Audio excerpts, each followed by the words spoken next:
चंद्रपूर हे काश्मीरच्या खोऱ्यात वसलेलं एक छोटंसं गाव होतं, जे त्याच्या सौंदर्य आणि साधेपणासाठी प्रसिद्ध होते. पण यावर्षी थंडीने सर्व मर्यादा ओलांडल्या होत्या. दरवर्षी इथे थंडी होती, पण यावेळी संपूर्ण गाव बर्फवृष्टीने व्यापले होते.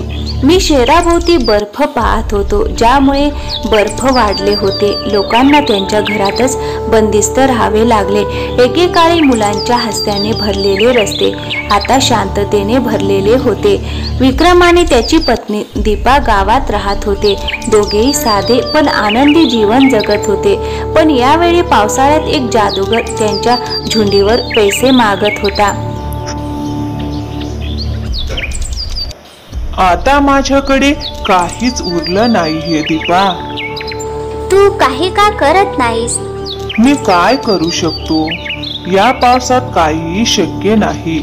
आणि विक्रम निराश झाला. त्याच्या शेतातील पिके पावसामुळे आणि बर्फामुळे नष्ट झाली होती. पण दुसऱ्या दिवशी सूर्य बाहेर आला. दीपा, देवाने आमचे ऐकले आहे असे वाटते. आता मी शेतात जाऊ शकतो. ठीक आहे विक्रम, तुम्ही शेतात जाऊन या. विक्रमने रात्रंदिवस खूप कष्ट केले होते आणि त्याचे पीक फुलले होते. गावात सुरेश नावाचा एक शेतकरीही होता, जो विक्रमच्या कष्टाचा खूप हेवा करत होता. ऐक भाग्यवान, यावेळीही विक्रमचे पीक खूप चांगले आले आहे. विक्रमला मात्र त्याच्या कष्टावर पूर्ण विश्वास होता. पण एके दिवशी त्याच्या शेताकडे जात असताना त्याला कोणीतरी ओरडताना आवाज ऐकू आले.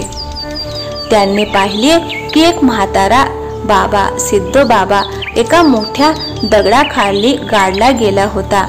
विक्रमने दगड बाजूला करून बाबांना वाचवले.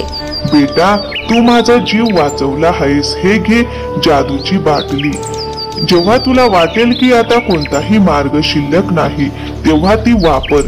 विक्रमला बाबांचे शब्द आठवले आणि ती बाटली त्याच्या घरी घेऊन आला. काही लोक ज्याचे पीक पावसामुळे नष्ट झाले होते. विक्रमही रेशन यादीत नाव नोंदवायला जाऊ लागला, पण वाटेत सुरेशने त्याला थांबवले. विक्रम भाई, हे रेशन फक्त गरिबांसाठी आहे. जेव्हा आमचे पीक चांगले असते तेव्हा आम्हाला आमची नावे नोंदवण्याची गरज नसते. विक्रमला सुरेशचे शब्द खरे वाटले आणि त्याने त्याचे नाव नोंदवले नाही. पण प्रत्यक्षात सुरेश स्वतः गेला आणि त्याचे नाव नोंदवले. काही दिवसांनी अचानक आकाशात काळे ढग आले. जोरदार वारे वाहू लागले आणि काही क्षणातच मुसळधार पाऊस सुरू झाला. संपूर्ण गाव पावसात बुडाले. विक्रमचे पीक पूर्णपणे उद्ध्वस्त झाले. तो दुःखाने घरी परतला. अरे देवा, आता मी काय करू? माझ्यासाठी खाण्यासाठी काही उरले नाही. दुसरीकडे ज्या लोकांनी रेशनमध्ये आधीच नाव नोंदवले होते त्यांना सरकारकडून मदत मिळू लागली.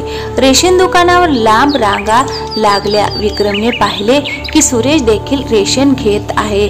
सुरेश, तू तुझे नाव नोंदवू नकोस असे सांगितले होते, पण तू स्वतःचं नाव नोंदवलेस. मी काय करू विक्रम? माझी पत्नी मालाने आग्रह धरला म्हणून मी शेवटच्या क्षणी माझे नाव नोंदवले. विक्रमकडे आता पर्याय नव्हता. तो सुरेशच्या घरी रेशन मागण्यासाठी गेला. सुरेश, कृपया मला थोडे रेशन दे. माझ्याकडे घरी खायला काही नाही. माफ करा विक्रम भाई, माझ्याकडेही मर्यादित रेशन नाही. जर मी हे तुम्हाला दिले तर माझी मुले उपाशी राहतील. सुरेशने विक्रमला रिकाम्या हाताने परत पाठवले. विक्रम निराश होऊन घरी परतला आणि दीपाला आपली असहायता व्यक्त केली. तेव्हा त्याला सिद्ध बाबांनी दिलेली जादूची बाटली आठवली. दीपा, ती जादूची बाटली कुठे आहे? हीच ती आहे, पण ती काही चमत्कार करणार नाही. विक्रमला राग आला आणि त्याने बाटली घराबाहेर फेकून दिली. पण बाटली जमिनीवर पडताच त्यातून एक भव्य झाड उगवले. विक्रमने आंबा खाल्ल्याबरोबर त्याची सर्दी लगेच गायब झाली. दीपा, हे सामान्य झाड नाही. जो कोणी त्याचा आंबा खातो त्याला थंडी वाटणार नाही. आता आपण गरीब राहणार नाही. विक्रमने हे आंबे बाजारात विकायला सुरुवात केली. संपूर्ण गावात बातमी पसरली की विक्रमकडे जादुई आंबे आहेत जे थंडीपासून संरक्षण करतात आणि शक्ती देखील देतात. लोक आंबे खरेदी करण्यासाठी रांगेत उभे राहू लागले. विक्रमने त्याच्या मेहनतीने आणि बाबांच्या आशीर्वादाने एक यशस्वी व्यवसाय उभारला. आता विक्रम फक्त एक सामान्य शेतकरी नव्हता, उलट तो संपूर्ण गावात एक आदरणीय व्यक्ती बनला होता. तर मित्रांनो, गोष्ट आवडली असेल तर व्हिडिओला एक लाईक करा आणि हो, आमच्या चॅनलवर नवीन असाल तर प्लीज चॅनलला सबस्क्राईब नक्की करा. थँक्यू.